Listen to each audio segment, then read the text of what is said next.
We do not need fixing. We do not need to fix ourselves so much as we need to know ourselves. This morning I contemplated how to do that. How do we as a species experience who we are underneath all the mind labels? I started a list with solitude as the number one. Then I realized the subsequent points were actually all actions of solitude, so I reworked it. This is not a process or a linear method. Rather, this is a commitment to experiencing self as itself. From there, you can make any changes you desire with this essence at your core. Is self nature or nurture? I say it's both.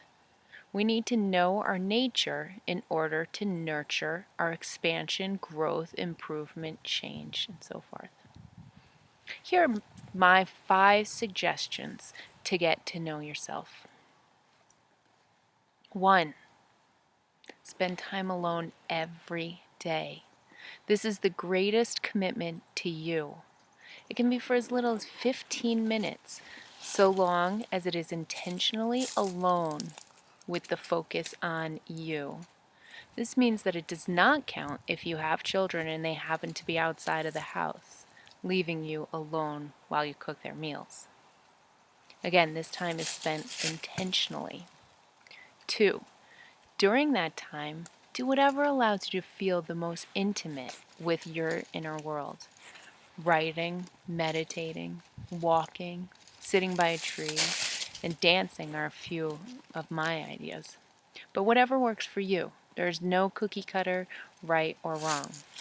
And it can change on a daily basis as well, although I would recommend staying with around 5 different choices.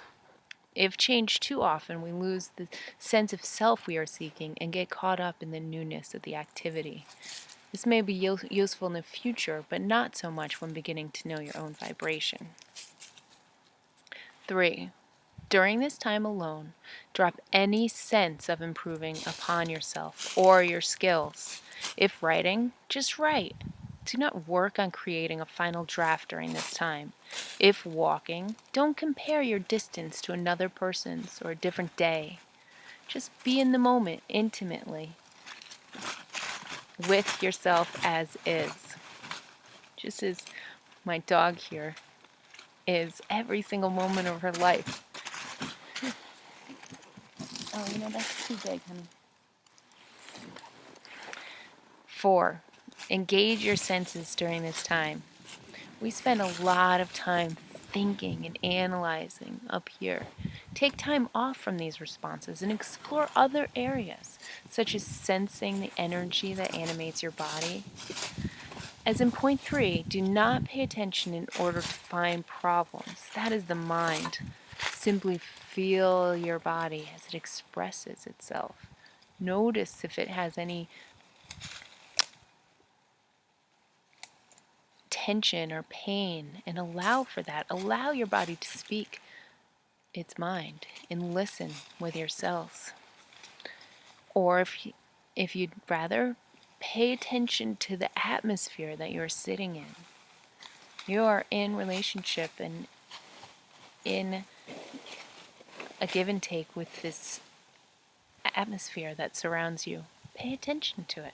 Or allow the emotions that are sitting inside to rise up and experience their presence without judgment or desire to fix them.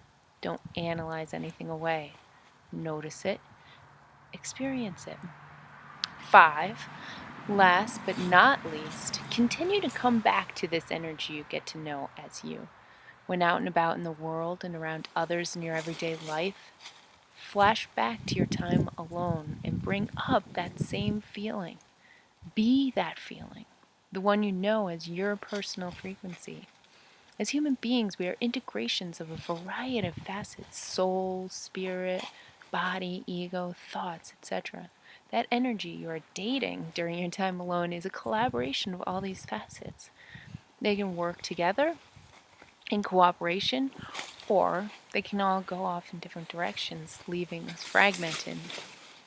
Yourself is an individuated recipe of all these facets. It is not fixed as one recipe, but there is an element of consistency. Through knowing your true self, you will begin to recognize that the labels you may use to describe yourself are just descriptions for roles you play during a lifetime. Language and words, by nature, are limiting, defining. Your essence is immeasurable. Go forth and express you.